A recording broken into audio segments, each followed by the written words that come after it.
Hello, everyone, and welcome to another episode of Simply Sketchy. And today I have brought with me the man, the myth, the legend, the Bleach Demon. Who?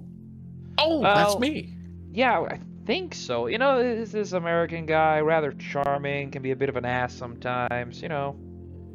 I've heard he's a pompous ass, but he's loved by at least one foolish woman for it. Yeah, I had no idea what kind of mental disorder she has, but hey. I mean, yeah, if she likes a man like that, she's got to be a little weird. Yeah, and no, I would not say that to her face. Oh, I would. Yeah, you. Well, yeah. But I'm a Norwegian. We don't have guns. You'd at least need a defensive bit of body armor. Just Oh, saying. Never enrage an American woman. She has the upper hand by default. Exactly. So, today you're probably seeing that we're doing a little bit of a different thing, because Bleach has convinced me to try new things, which is kind of weird. I am now gonna... You need a challenge. Indeed. And let's see if I can make it work or not, because I'm drawing a bridge while he's gonna tell me a story, or five. Several, actually. So, yes. So I twisted Trim's arm into something that he's not super comfortable with, which is architectural drawing. Mm-hmm. And specifically of a covered bridge near Gettysburg, Pennsylvania. And this bridge is called Sachs Bridge. And if you're an American, you may already kind of get the implication with Gettysburg. But for those that are not American, so the probably the largest single battle in the American Civil War happened at Gettysburg, Pennsylvania, with the Second Confederate Invasion of the North. And they ended up coalescing around what was rather an insignificant town at the time. There's no major railroad junctions going through there. Those were actually off to the west. The mythology is that there's a shoe factory in Gettysburg, and the Confederates went looking for shoes. I mean, mythology is mythology, and that is the most significant battle in the Civil War in the Eastern Theater, and it's the one that sealed the fate of the Confederacy, and it was Robert E. Lee versus George Gordon Meade. And it often is referred to as the high water mark of the Confederacy. And while the casualties were roughly equal, historians always debate, and then you have deserters and prisoners of war and all that. So it gets a little muddy, but suffice to say, it was roughly the same number of men that fought on both sides, or that were lost on both sides during the Battle of Gettysburg. Who was in the numeral superiority? Or was it a relatively fair fight? No. Well, yes and no. So the federal forces had somewhere between, and just quickly going off of Wikipedia, 94,000 to 104,000 for the North, and 65 to 75,000 for the South. So, but the esprit de corps was heavily in the Confederacy favors. Yeah, that there had been the previous invasion of the North in 1862 at Antietam/Sharpsburg, and that had been like the previous high water mark of the Confederacy, but they were trying to take the war outside of the South, at least in the Eastern Theater, for their to relieve the harvest in the south and the Shenandoah Valley and whatnot. So that's kind of like the brief background of why this bridge is important. More importantly, so Sachs Bridge, to kind of keep more strictly on topic, Sachs Bridge, spelled S-A-C-H-S, but I've also seen it as Sachs Bridge, which is A-U-S-A-U-C-K.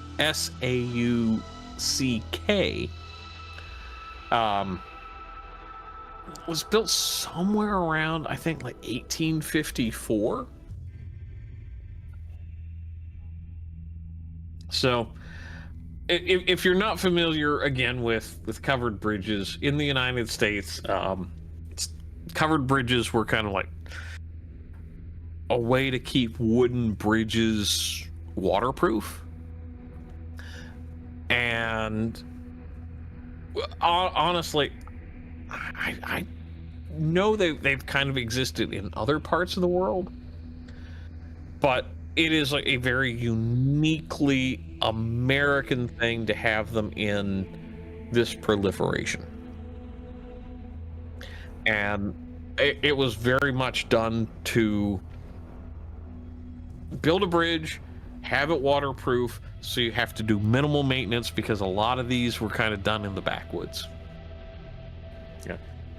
So, but they're also, while they're amazing architecturally, they're also spooky as hell.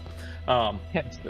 Yeah, you alluded to the story of Ichabod Crane and the Headless Horseman, and It that looks was like the supposed bridge. Yeah, I saw a story where he was attacked in a bridge like this, or he had to. Mhm. He was attacked outside of the city, and he had to get to the bridge in order to avoid it.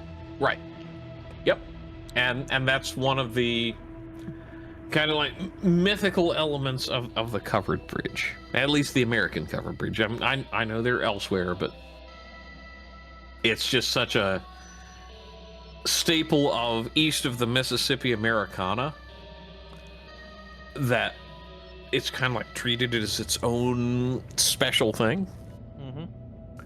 And then eventually, they got replaced by concrete bridges and wrought iron bridges and things like that. But they did do a lot of interesting things architecturally. So that's kind of the background on covered bridges, the shortest, fastest, dirtiest version possible. So on July 1st, 1863, in kind of the lead up to the Battle of Gettysburg on the second day, First Corps of the Union Army, which was, oh gosh, John Reynolds, John F. Reynolds was the commander that day. Mm-hmm. And awesome commander. One of the few really good ones, honestly. And so you had units like the Iron Brigade cross over it, and just that's a whole different rabbit hole that we could go down if you would like at some point in this discussion. But just suffice to say that units like this, the really important first day of battle units, cross this bridge to get into conflict with the Confederates. So you've got some of these elements of it. So you had First Corps, you had Third Corps, and I think they were heading towards Black Horse Tavern, which just Black Horse Tavern, it's now just a road name in Pennsylvania, which I don't know. I like the old tavern naming system here in the United States, but yeah, it's just like, yes, this is a really cool name for a place. It's long gone. I mean, I think it was like destroyed in 1920s. Um, again, I'm digressing because this is. I grew up with a lot of this mythology, so it like kind of all mixes and blurs together. I spent most of my summers at Gettysburg National Park, growing up. So,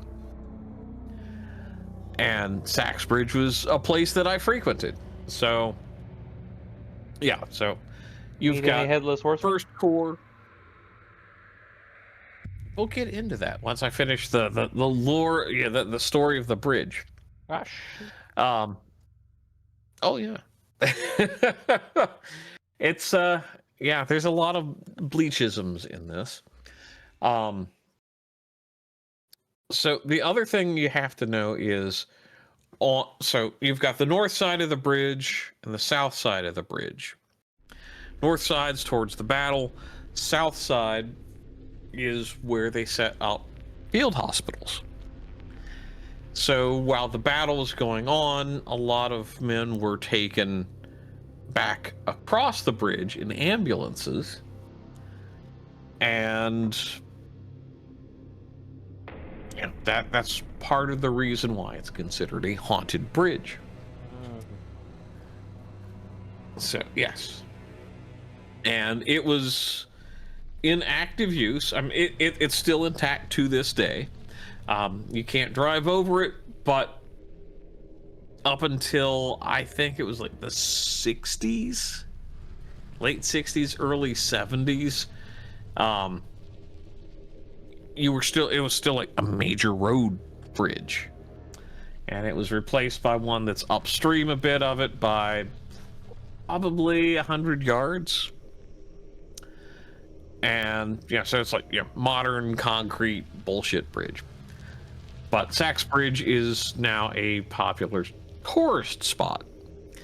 Yeah, it's been damaged in like the 90s twice. I think it was where interestingly enough, like that concrete bridge got fucked up. It just really got messed up where they had to replace it. But the old wooden bridge, the old covered bridge, it was fine. I mean, it got some damage. It had to be repaired. For like $500,000. But, yeah, it was fine. The new bridges were all screwed up. Sometimes the old will always outlast the new. Well, it's partly that, and also, you know, the bridge itself is raised up from the, you know, standard water portions of the, you know, the creek. And again, it's a creek. It's not like it's this massive river, but, you know, we do have ones, covered bridges that go over massive rivers here in the U.S. But yeah, it's this really fascinating old bridge with, you know, a stone abutment on both sides. So that's kind of the, you know, the basic history.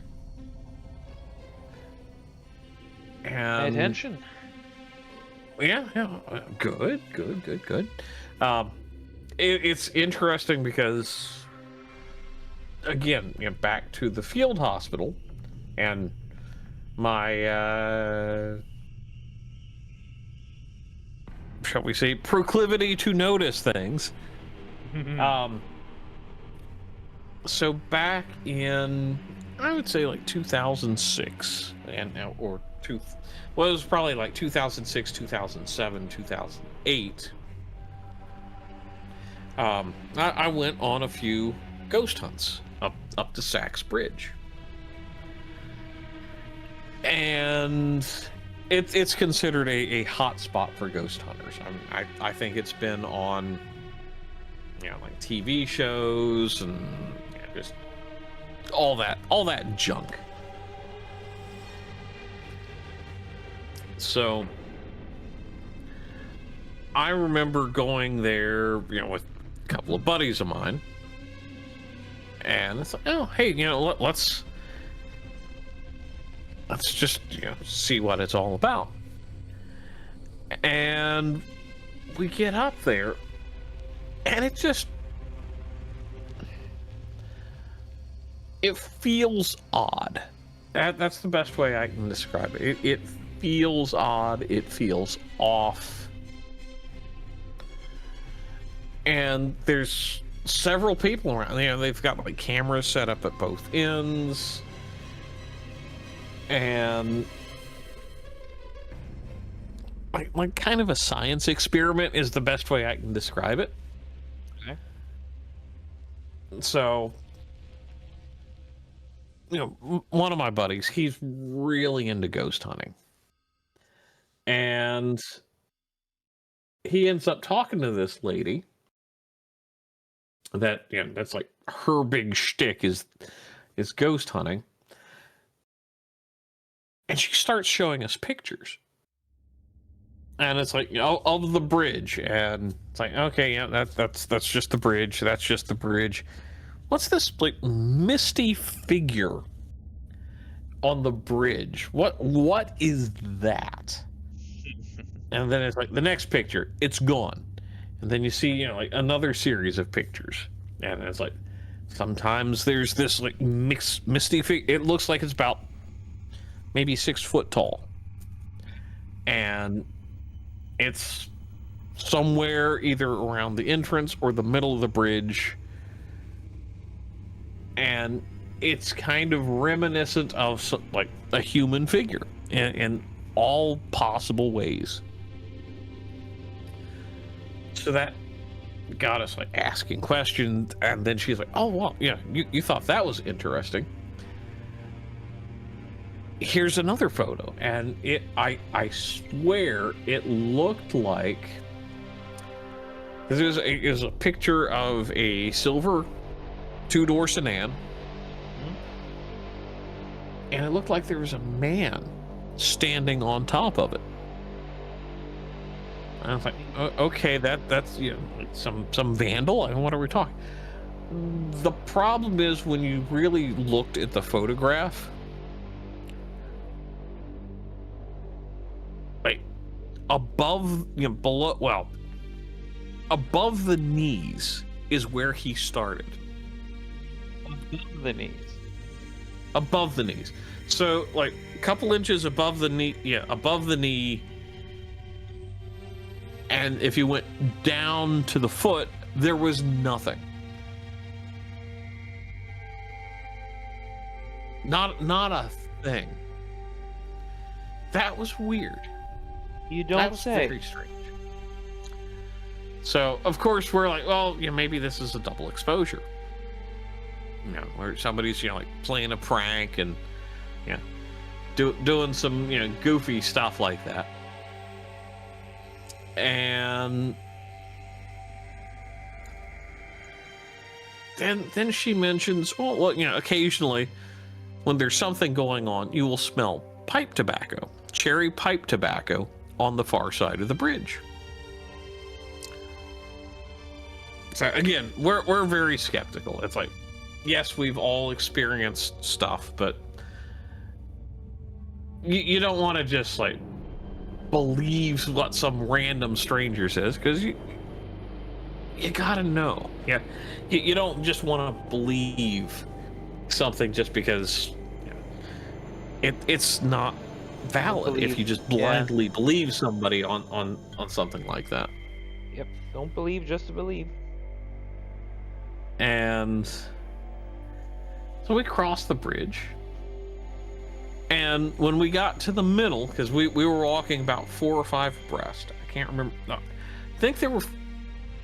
Hold on. Him, me. Yeah, there were 5 of us. So we were walking 5 abreast across the bridge, and I wish I could say their names, but they're all, well, all but one of them are still alive. So, but we crossed the bridge, and there's like this weird cold spot, like ice cold, in the middle of the bridge. Like, okay, that's weird.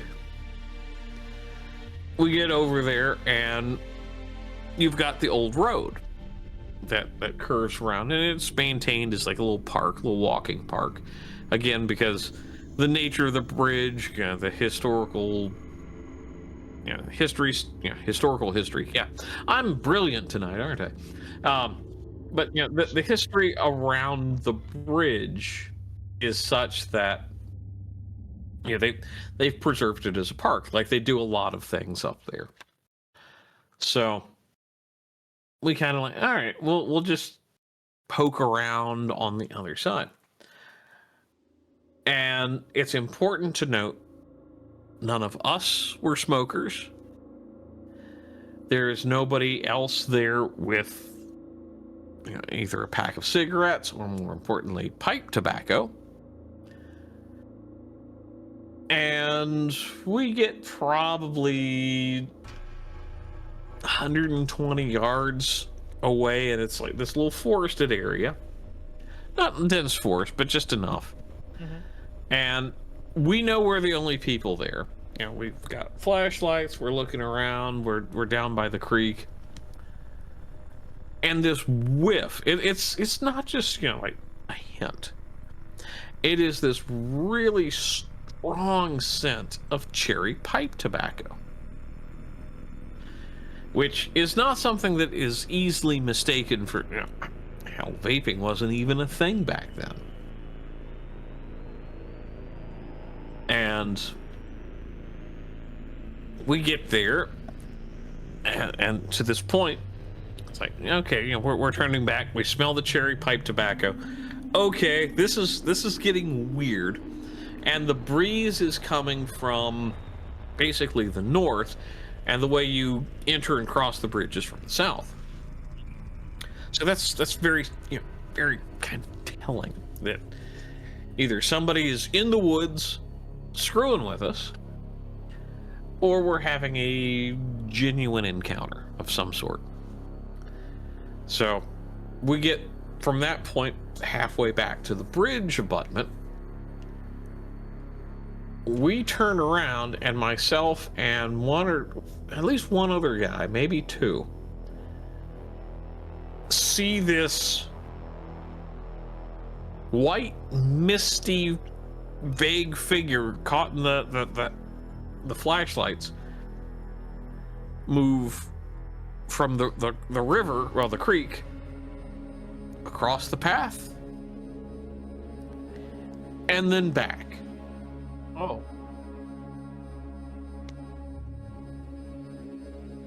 And we all are kind of like,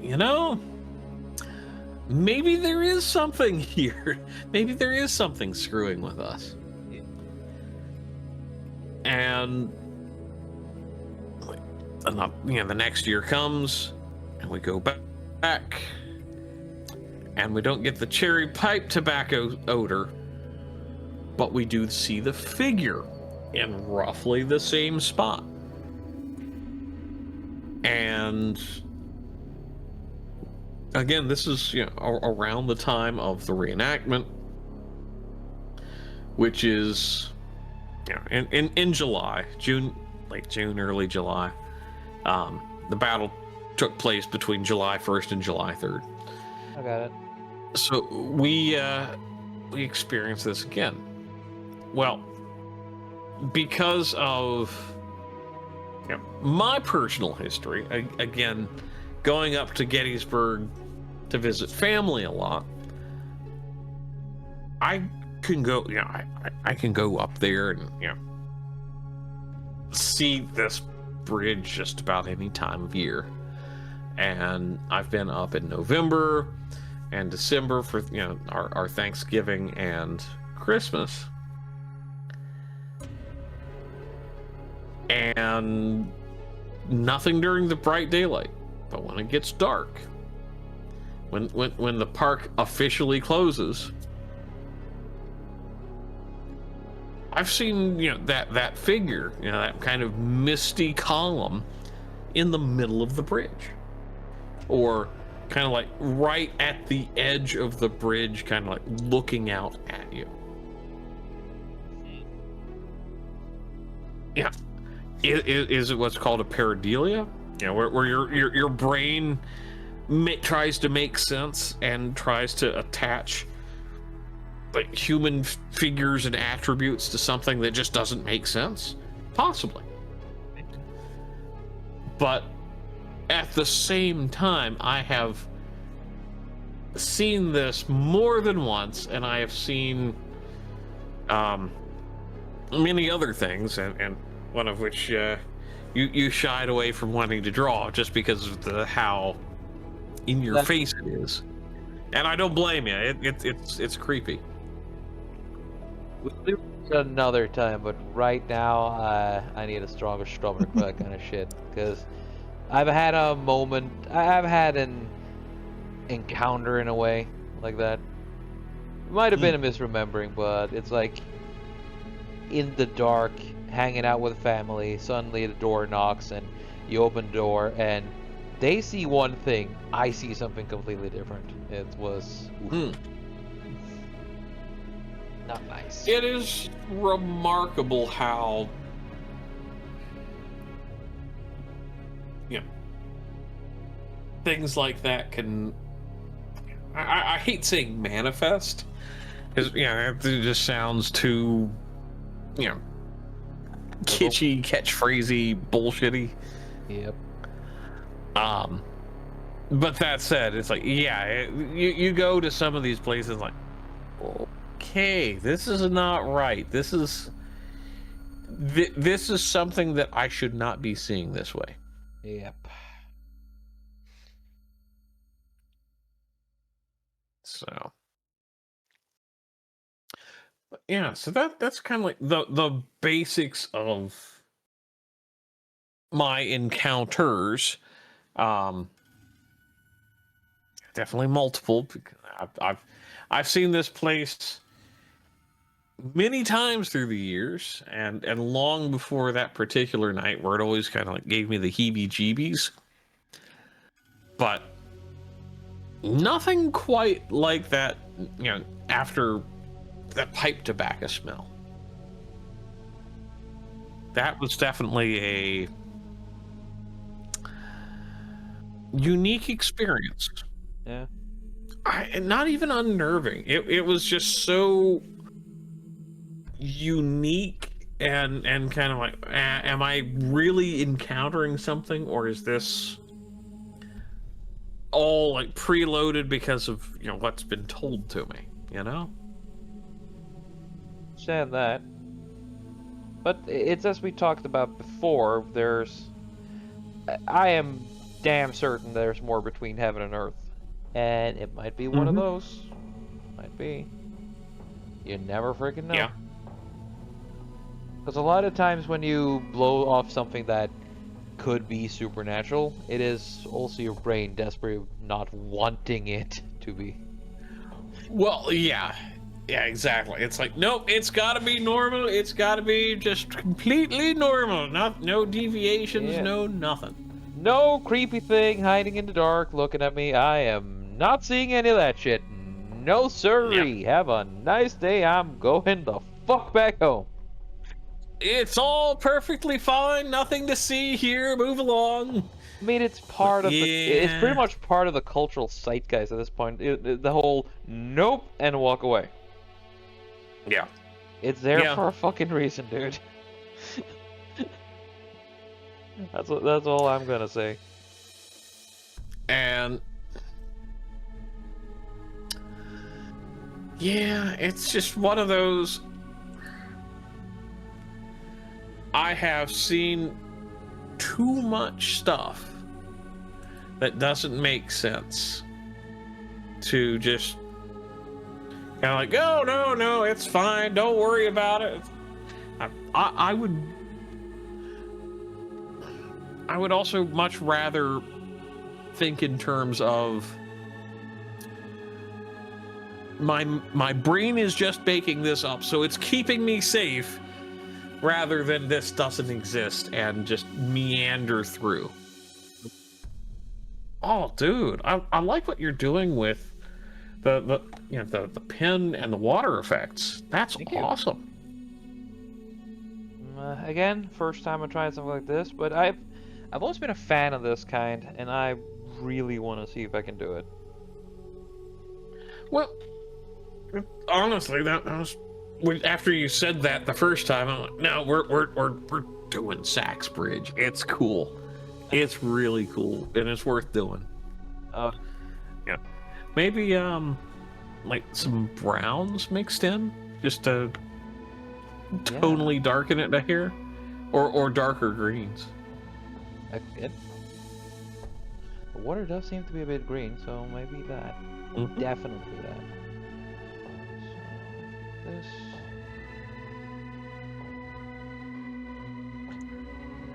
Yeah, I'm really enjoying your brushwork with this. Thank you. It's and again, I like challenging what you're doing. Is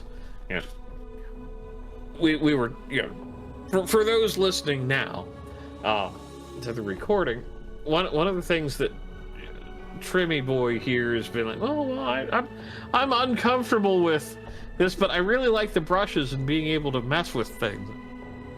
Now we've got a challenge. It's kind of awesome, actually.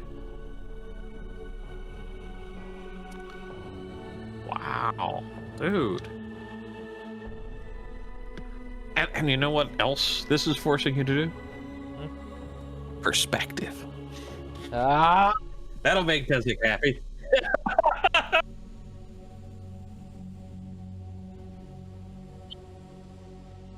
I go into a coma. Suddenly, it just goes quiet.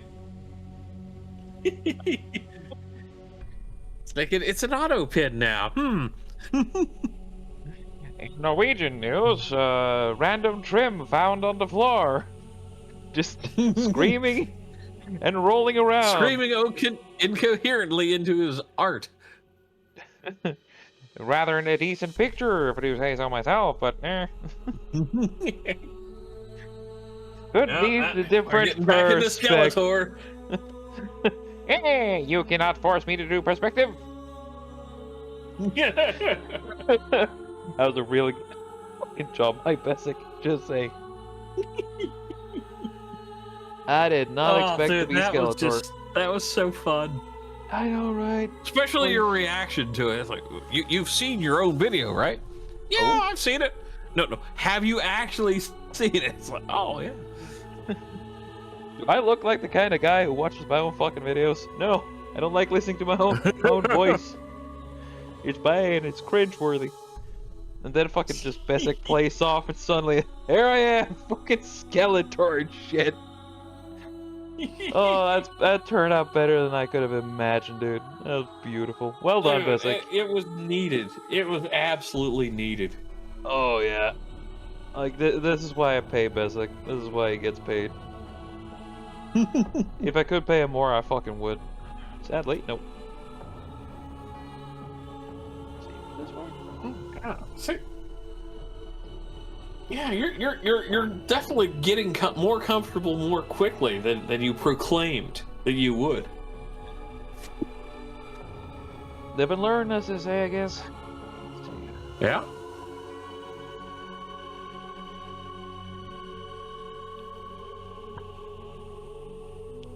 Yeah, I think that the other thing is it's a fairly straightforward covered bridge in a lot of ways, but it's got some details that can definitely throw you off, but at the same time with your skills, I figured it'd be kind of easy. So I'm gonna do like a painting like this here. Mm-hmm.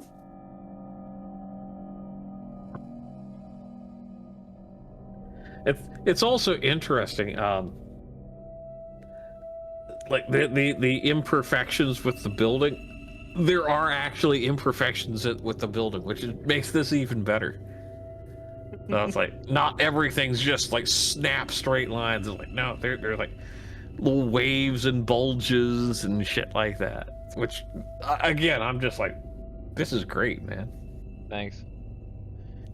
My own special kind of autism just has to do it that way. Let's see.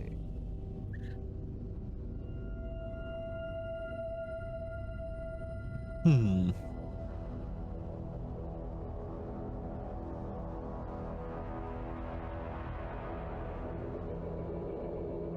Yeah. No,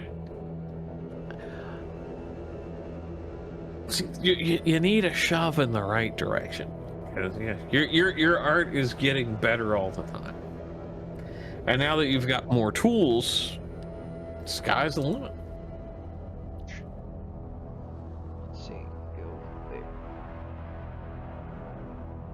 I'll go there. Let's see what I can do with that. Because there are some trees here I need to fuck around with. Question is, what can... The trees are gonna find out, aren't they? Oh, they are. Oh, they're fucking are. They're gonna wish that they didn't mess around. Sadly, there's no going back. Where did I put that darn thing? Although, interestingly enough, when it comes to sketchy places that I have been in my life, so there's a couple places. They're not like they used to be, but around the Gettysburg area, where it's like, you want to find some moonshine, that's where you go. I've had enough moonshine in my life to know that me and moonshine do not go well together. We are not friends. Moonshine is definitely a biological tolerance. Oh, fuck yeah, it is. Oh, dude, the shit I do when I'm on moonshine, it's in many ways, it's a crime. I've stopped enjoying it. I've stopped imbibing it for a frickin' reason. Yeah, I again, don't blame anybody. It's like, yeah, just sometimes it's easier to leave things well enough alone. Exactly.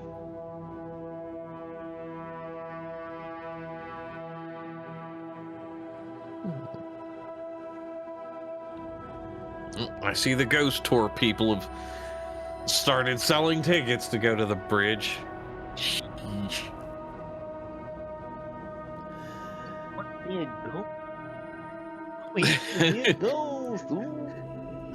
Actually, it's more, you want to wander around and hear a spooky story?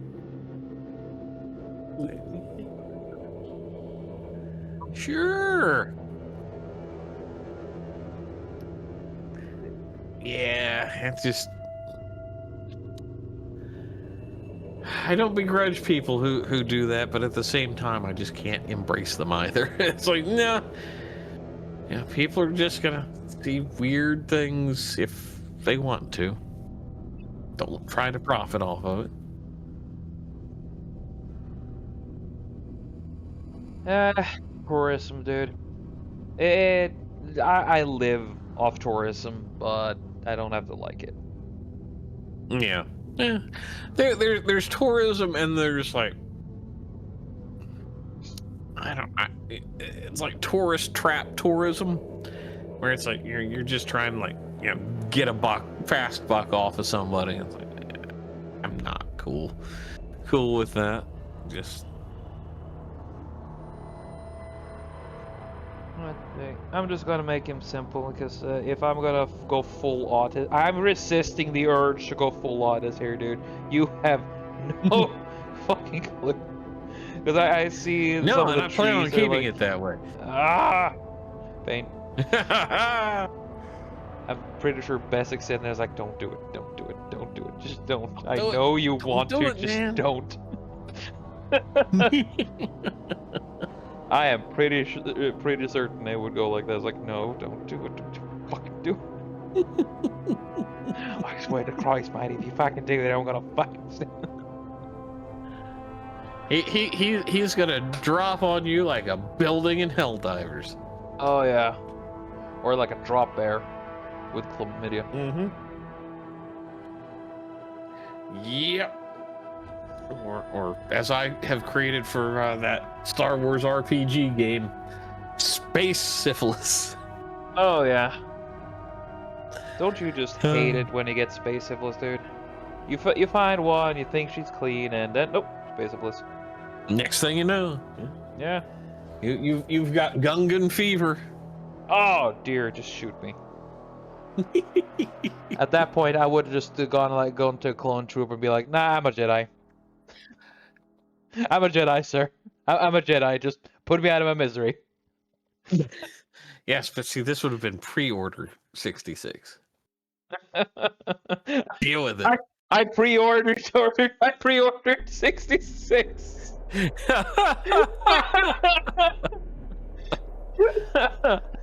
Palpatine, we have a delivery. Thai food. Oh. Yeah, we have a delivery for you from the Camino, like pre-order 66. Ah, yeah, put it by the stage over there. Yes. Shut up. I'm not really good with a Palpatine. It gets too meme Palpatine-y. I do respect some of that. I mean, I still like the idea of Darth Jar Jar. Just gonna say. I do too, and though for me it's more because I believe in the lore that Jar Jar wasn't Jar Jar. He was Plagueis reborn.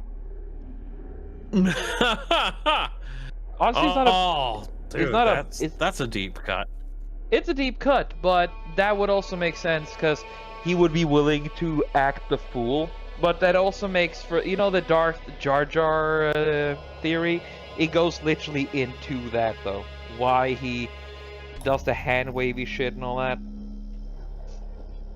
It's because he is Jar Jar isn't Jar Jar. He's just a random dude who got possessed by Darth Plagueis' spirit, and he's pretending to be the fool so that nobody notices that he's still alive.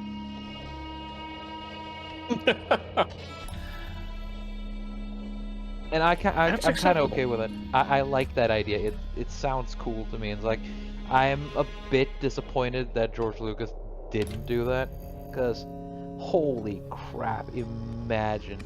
And that was a little bit of the idea for the future Star Wars with before the Rey Skywalker bullshit. Yeah, well, that doesn't exist in my world. It doesn't. But I have this constant bunch of things insisting, "Oh no, it's real, it's very real, guy." Right, buddy. Yeah. Kind of funny. Yeah, the woman, she's like, "Well, but any Star Wars can be good Star Wars." And I'm like, and you're wrong. Yeah, that's led to some interesting conversations. But you know what? She at least accepts her faults. Yes. Everybody's allowed to be wrong sometimes. Mm-hmm. I just wish you'd pick something else to be wrong on. There we go. That's as far as I want to go for now. Nice. Maybe a little off kilter on something, and I see that I could have done better here, but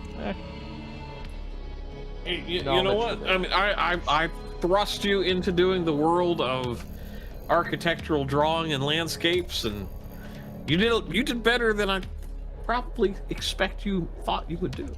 Yeah, I did not see this coming. But to be fair, I always want to do something more rivery, so it's kind of nice to be forced into doing this. There we go. And the funny part is for those that are watching this, it's like, wow, gee, the water's really straight right there. It actually is.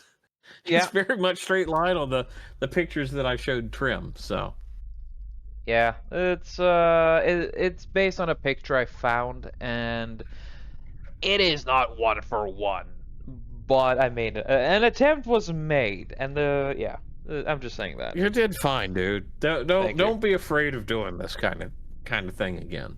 Actually, yeah. I might have to make you do another thing like this in future. Damn it! Curse you. Well, thank you, Already dude. too late. I thank you, and I appreciate that you're helping me with this.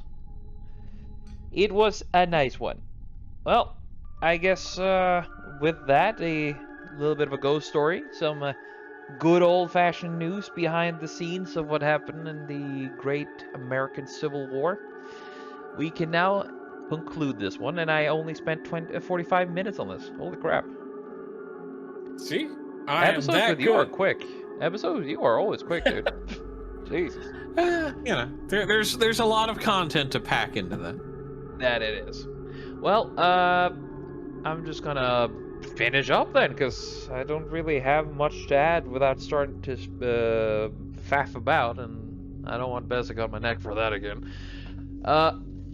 Thank you to Bessic for editing this video and uploading it for me. Another huge thank you to Robert Renato for letting me use his music and abuse it. I do.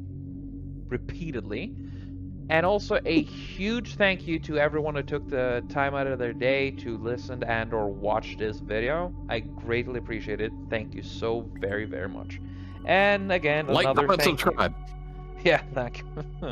I know you're supposed to say it, but I don't like hearing it, so I'm not gonna say it myself anymore. No, it's overdone, and yeah, It's if people want cringe. to, they will. Oh yeah. Yeah. Well, and with that, I also want to thank you again, Bleach, for joining me on this and for kind of pushing me out of my comfort zone on this one. Thank you. Oh, I'm a very pushy man. Yes, I noticed. And with that, everyone, have a wonderful day. Goodbye. Cheers.